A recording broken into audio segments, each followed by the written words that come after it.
All right, friends and neighbors, welcome back to the CCNA video series. We're doing chapter 17, and it turns out that chapter 17 is got some really big ideas in it. So I decided to do it in two parts. Now don't panic, I'm going to put out both videos this week.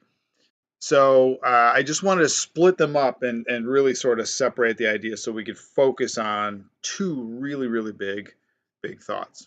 All right, without further ado, let's dive into Chapter 17, Configuring IPv4 Addresses and Static Routes. So in this video, we'll take a quick look at the key topics. Our exam section is Network Fundamentals, especially IPv4 addressing and subnetting.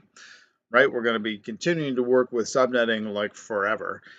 Components of a routing table, that's going to be really important to us. How a router makes decisions. It turns out we've got a 5-step process that we're going to go over. And then we're going to configure a whole bunch of different kinds of static routes. And then, of course, in the end of part 2, we'll do the do I know this already questions. So here's your list of key topics. I'm not going to, go through all of these, but this chapter covers a lot of ground. And probably it's worth saying that this is one of those chapters that you really have to understand.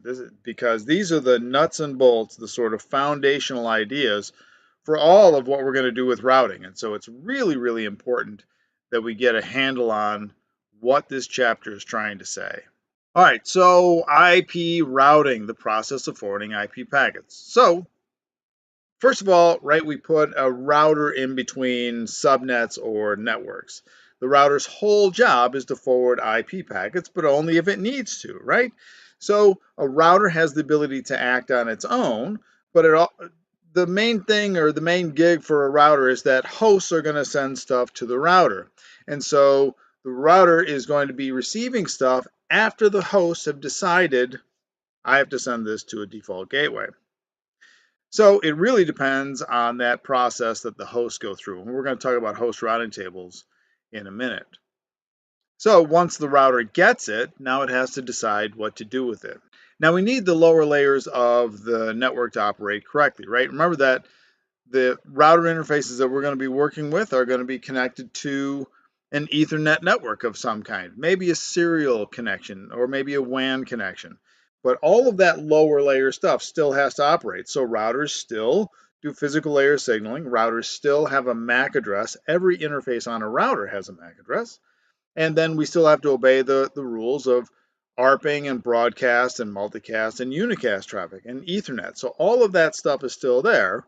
And then we're going to say, okay, let's look at what's going on at layer 3. So the first step is going to start with that host. And the host has a basic set of questions to ask. Is the destination on my network, meaning that I don't need a router, or is it off of my network, meaning that I do need a router? So if the destination is on the host network, then the host can build a frame directly for it. So it consults the ARP table and then builds the frame based on the source and destination MAC addresses and then sends the packet directly. But if the destination is off of the network, then what we're going to see is that the host has to ARP for its default gateway, if it hasn't already, and then build a frame for the router, and then send the packet in that frame to the router, and then the router figures out what to do with it based on the routing tables. So two really important ideas there. And here is our 5-step summary. So if you're a router, right, what happens is the router gets a frame, a data link frame. So in this case, we're going to be talking about Ethernet almost always. And so the router says, all right, I just got this. Am I supposed to process it? Now, it might be that the router sees something and it's not for that particular router. So we might be getting broadcast traffic for somebody that's ARPing or multicast traffic, and it doesn't have anything to do with the router. But in this case, if the router gets a frame and the MAC address is the MAC address of that router interface, and there are no errors, then it's time for the router to process it. If you're processing this frame, then what a router does is it de-encapsulates the packet from the frame. In other words, this frame comes in and the router gets rid of it, destroys it, because it wants to process the IP packet. Step 3 is that the IP packet is processed against the router's routing table. The whole idea is to figure out the match criteria, right? I'm going to take a look at this IP address destination, and I'm going to take a look at the masks and the destinations that I have in my routing table. I'm going to figure out the right one and then send it out the interface indicated by that routing table entry.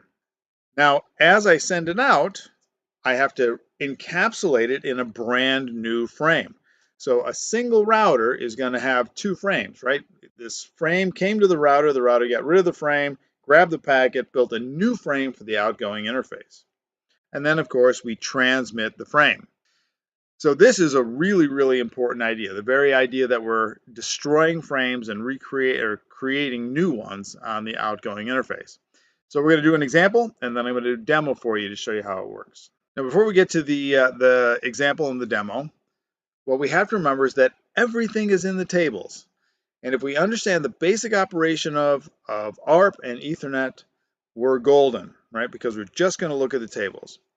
So a host wants to send traffic. The first thing it does every single time is process its host routing table. This is always the place to start because the hosts are generally the ones that are creating traffic. Once a host processes its host routing table, it's going to decide, is it on my network? Is it off my network? No matter which of those is true, we have to build a frame for the destination. The destination will either be the host on the network or the router. In either case, we have to check the ARP table to see if we already knew where that destination or where that MAC address was. If we do know it, we can build a frame. If we don't know it, we need to ARP. So ARP if necessary. Once we are able to build the frame, we can send the frame out with the encapsulated IP packet. And again, this will either be to the destination on my network or to the default gateway. So here's a sample topology for us. We have a router, and a little foreshadowing here. We have these directly connected routes. So the minute I bring up these router interfaces and assign IP addresses, I get these two directly connected routes. And so I've just got a couple of nodes on the 15 net and a node on the 20 net. So if we take a look at one of our hosts, in this case 15.1, this is a host routing table. And we can see that these are all the destinations that we need to properly process packets. Now, there could be other ones, right? There could be the 169 address in there, but this is the base set that we need to have a fully functional host routing table. So this is our starting point. So the host is going to say, I have traffic to send to somebody. I process this first. Now, the way that this works, I'm going to go through this part kind of quickly, but I will link to a longer host routing video that shows you exactly how to process this. But essentially the way that it works, at least on Windows, is that you're going to grab the bottom entry and you're going to do two ending processes. Remember when we were trying to figure out what network the host was on, we ended that host IP address with the mask and that gave us a network. That's the idea here too. So we're going to grab the first column and the second column of that first entry and AND those two together. We're going to get a result. And then we're going to take the destination and AND it with the second column, which is the masks, and we're going to get another result. And then we're going to compare them. And we're going to do this until the two results match. When we have a match, we're then going to go to the third and the fourth columns and get the gateway IP address and the interface that I'm going to use to get there. So that's the general process that we have for getting through a host routing table. So let's take an example here. 192.168.15.1 wants to ping 192.168.15.2. And so the traffic destination is 15.2. Which entry in our host routing table matches that? Well, again, we're going to grab the bottom entry and we're going to work our way up, going through this. And once we find a match, we'll go to the third and fourth columns. So this is a quick look at a couple of the entries. When we get to the entry for the 15 network, what we're going to find out is that when we AND the first and the second column, we get 192.168.15.0. We AND the destination of 15.2 and that same mask, and we get 15.0. That's a match. So now what we find out is that The interface column tells us which interface to use to get to that destination. Now it'll either say 192.168.15.1, your own IP address, or it'll say on link, depending on which version of the operating system you use and all of that. If the gateway is you, or if you've got an interface that says on link, it means that you can talk to that node directly. So you can build a frame for that destination. So you check your ARP table. If you have the MAC address, then you're ready to build a frame. If not, you have to ARP for that destination, and then you can build the frame. And off you go, transmitting the packet. Now, the other case is where the destination is not on your network. So you process the same address. So in this case, let's say that we were pinging 20.3. Well, in that case, you would go through all of these entries and find out that there were no matches in that ANDing process, right? First and second column, destination in the second column. No matter what you did, you didn't have a match until you got all the way to the top. And that entry matches because when you AND 0.0.0.0, which is a mask in this case, with anything, you get 0.0.0.0. So in other words, this matches everything. And so this is the reason why we put that value in there for our default gateway. Because if it didn't match anything else, you know it's going to match this default gateway line. And you can see that in the second and third, or the third and the fourth columns, that we now see, I know the interface to go out to, but I'm going to a different IP address. I'm going to a router. So this is the case now where I will build an Ethernet frame destined for my router. So the frame will be from me to my router, but the packet will be from me to that destination IP address. Now, what happens when packets cross a router? Well, routers typically do not modify the IP packet. All they want to do is look at it and process their IP header. Now, obviously, that's not always the case. IP headers get rewritten for many reasons, for example, network address translation, but for straight up routing, they don't. So in this case, when we were going from 15.1 to 20.3, 15.1 sent a frame from the MAC address of 15.1 to the MAC address of 15.254. And then the router got that frame and says, yes, that's me. I processed the CRC, it looks good. Now I'm going to destroy that frame and process my router routing table. And the router says, oh, I know where the 20 net is. It's connected to this other interface here. Well, now what does the router do? It has to build a frame to 20.3, or the MAC address of 20.3.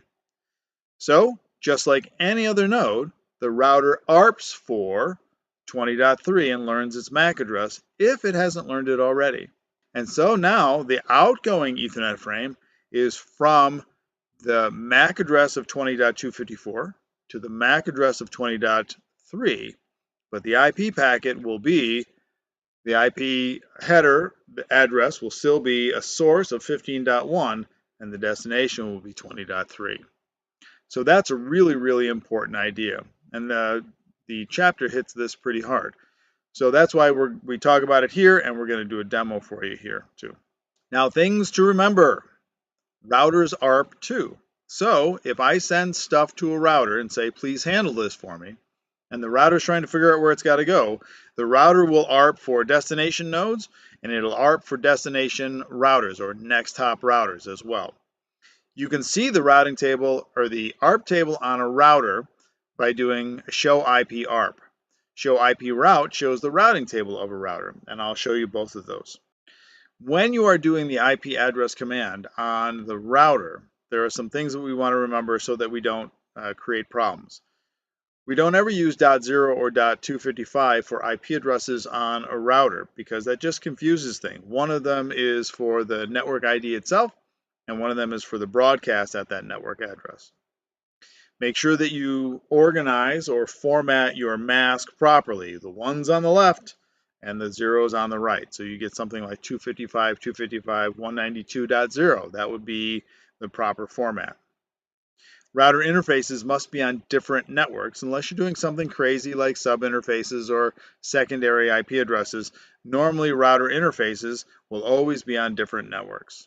The minute you get a link and you bring a router interface up and it's got an IP address, you get a directly connected route for that network. As you can see here, we've got two directly connected routes, the 3net and the 5net, but you also get 2/32s. These are the router's IP addresses noted in the routing table. So these are linked local addresses. So in this example, one of them would be 172.16.3.253/32. It uniquely identifies this IP address. Now, initially, routers only understand their directly connected routes. So you give an IP address, you bring the interfaces up, we get links, you get their directly connected routes. But if the topology is more complex than that, routers have to be told how to get to those destination networks. Those destination networks might be beyond other routers or next hops. So we have to tell them how to do that, and our first tool that we're going to use is the static route. So this basic static route command goes like this, right? IP route 172.16.3.0, so that's a network destination, followed by a mask 255.255.255.0, and then the next hop address, or the forwarding router's IP address, 172.16.5.254. This is definitely the preferred way of doing this. There are other ways to do that. We'll cover those, but this is the way that you want to remember how to do it. Now, we can also do default routing, just like we did on a host. A router can have a default route, and so it's just a special version of a static route using all zeros for the destination and the mask. And that works again because anything ended with a 0 gives me a 0. We've got other things we're going to cover too, such as host-specific routes and things of that sort, floating routes. For right now, we're going to do a quick demo of the frame forwarding, what happens, and then some basic static routes. So let's do a demo. Okay, so here we are at a very basic two-router topology. You can see that some of the things are off. They're off intentionally. And if I open up my router and I take a look at the CLI, right, we haven't done very much with this. And we're going to say no to the initial configuration dialog. And we'll do enable. Okay, so let's do a couple of our basic commands so far. We know that there's a show IP route command. This will show me my routing table. And you can see in this case, there's nothing going on in my routing table because I haven't done any configuration yet. The interfaces are not up, so there's nothing there. I can also do a show IP ARP here to show me what's in my ARP table. And again, there's nothing there because nobody knows anything. Okay, so let's start our configuration. And I'm going to say, we're going to go to interface F0/0. And I'm going to say IP address. And we will do, so if we keep with our numbering convention here, right, I've listed the networks there, 172.16.1.254, followed by our mask. Now, notice that the interface is not coming up, so I'm going to do a no shut. This also tells me that I'm working with the correct ones. And then I'm going to say, well, let's go to interface F0/1, and that'll be in this is the book example. So the example I did in the slides is just one that I had ready to go, but this one is from the actual book. And so now we're going to say you are going to be 5.253. And same thing, we're going to do a no shut. We'll bring it up. There we go. Now I think what we're ready to do is take a look at the routing table. So we're going to say I'm going to do a show IP route, and there are some examples that we saw in the slides. So this router is directly connected to the 1 network and the 5 network. So here is the entry for the 1 net. Here is the entry for the 5 net. These are the /32s for the link local addresses for the router. So that's what those are for.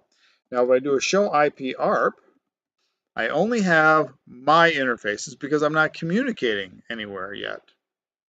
Perhaps it's important to realize that we do have these addresses. So what I'm going to do is we'll remind ourselves we're going to need these later on. So I'm going to copy this, and we're just going to put them So the reason that I wanted to grab the MAC address is because first we're going to do what a host does when it wants to send traffic to somebody else. So I'm going to take this host right here, and we'll give it an address of 172.16.1.1. And we need a default gateway of 172.16.1.254. And we're going to add another host. So now we have a couple of hosts configured. Let's take a look at what a host understands to start off with. So I can do an ARP-A here.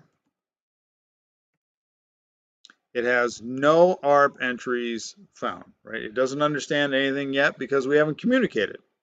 This is what we know from netstat on the routing table for the host.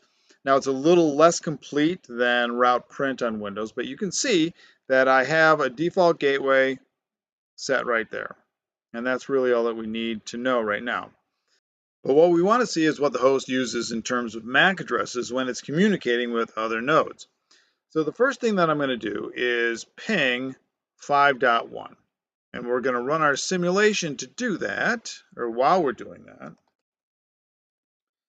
Now remember that the host has a default gateway that points up here. Now the host is going to process its host routing table. Let's find out who it is ARPing for, or for whom does it ARP? If we take a look right here, hopefully you can see this, it is ARPing for 1.254. Why? Because it found out that the destination was not on its network and it needs the router's help. And so we have to build a frame to the router.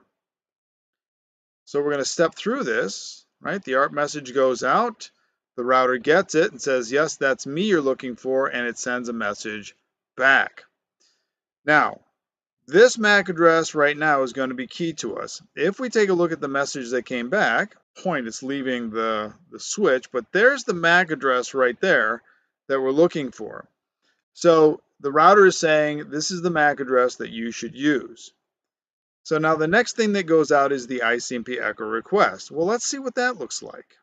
If we look at the details of the layer 2 frame, we can see that the destination MAC address was 9901. That is the MAC address of the router interface, and this came from the host 9947.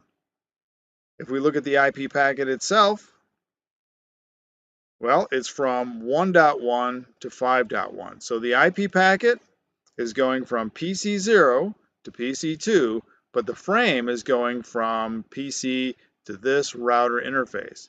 And we can tell what the host MAC address is right here. Okay, so if we keep this going now, well, now we see that the router is actually ARPing. So who is the router ARPing for?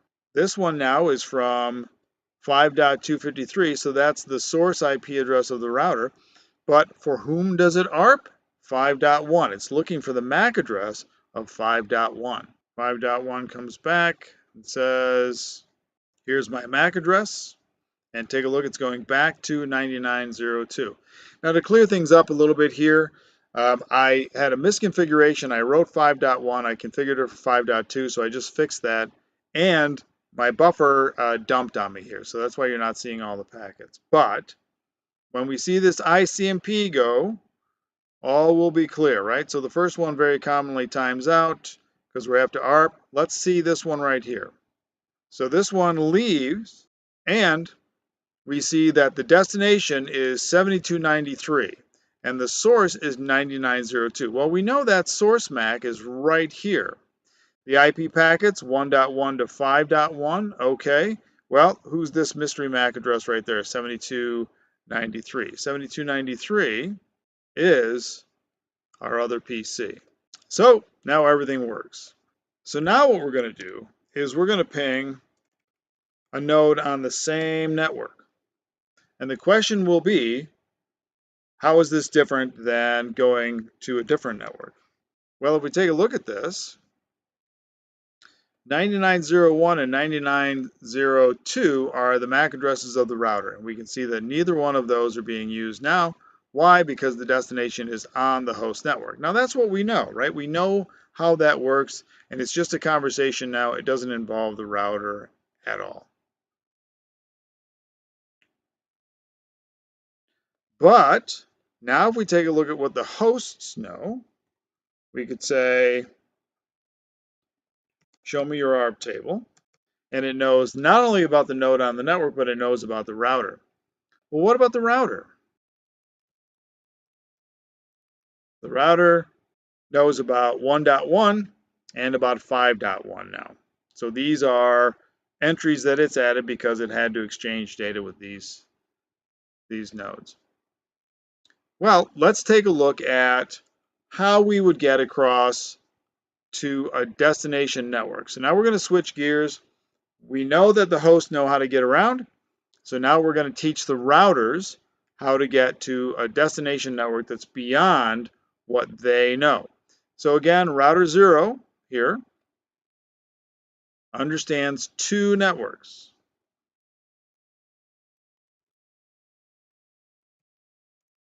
The 1net and the 5net.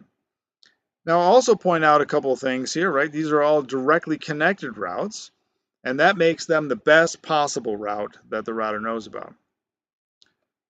Well, I did a little bit of configuration on our other router here. And this router already knows about the 5net and the 3net. So what we have to do is teach them about the other networks. We have to teach router 1 about the 1 network and router 0 about the 3 network. So the way that we're going to do that is with a static route. So I'm going to say config T, and I'm going to say IP route 172.16.1.0. So that's the network that I trying to reach. And here's our mask, our second field. Now, this next field is really important. This has to be a forwarding router's interface IP address, not yourself. So it has to be somebody that you can reach, but that's not you. There's only two networks that I can reach from router 1. That's the 3 and the 5net. So I'm going to give it an address on one of those two networks, and it's going to be a friend router. So in this case, I'm going to do 172.16.5.253. So that'll be this IP address right here. Now, what did that do to my routing table? Well, one of our commands is that we can say show IP route static, and here's the entry that I just added. Now, we've got some additional syntax going on here, right? So this right here, this set of brackets is two numbers. The first one is my admin distance, and the second one is my metric. That's going to be important to us later on.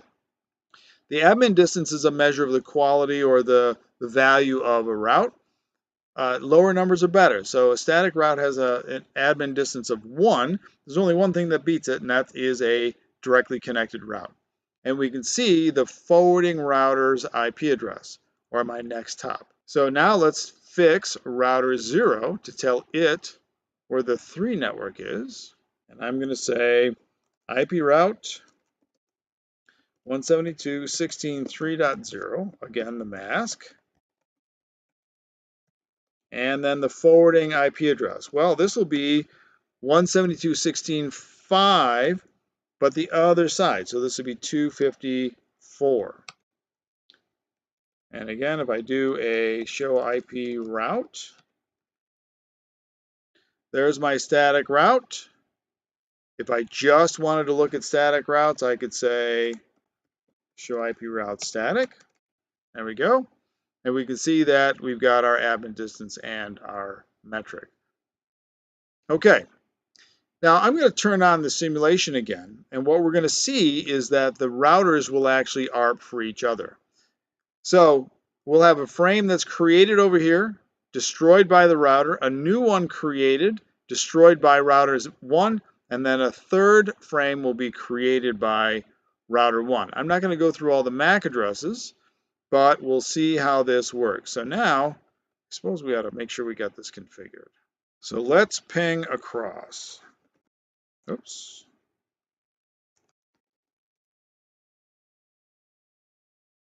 Okay.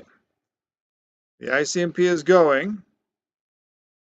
Now this router is ARPing for, or the PC there is ARPing for its router. But take a look here in the middle. We've got routers ARPing for each other because we need to build a new frame from one router interface to another. So this is 5.253 and 5.254 trying to figure out the MAC addresses. So they answer each other, and the next go around our ICMP goes, and it'll go all the way across now. There we go. Now the router has to figure out where 3.1 is, and so we got to ARP for 3.1. So the router does that, and now the ICMP goes again, and finally it reaches the destination. There we go, and makes it all the way back. So that is a little bit of host routing, a little bit of static routing, and what happens to frames as they cross routers. All right, well, that was a good bit. That was Chapter 17, Part 1. What we did there is configure IP addresses on the router, and we did our first basic static routes. That is the preferred way of doing a static route. We also took a look at what happens when a packet crosses a router, right? Destroying those frames and then recreating new ones. We also saw that all of these routers have the ability to ARP. We can look at host ARP tables, host routing tables, router routing tables, and router ARP tables as well. All right, part 2 will be coming up directly, but like and subscribe for more networking goodness. May those packets always reach their destinations, no matter how many routers you have to cross. This is CCNA Chapter 17. You can do this.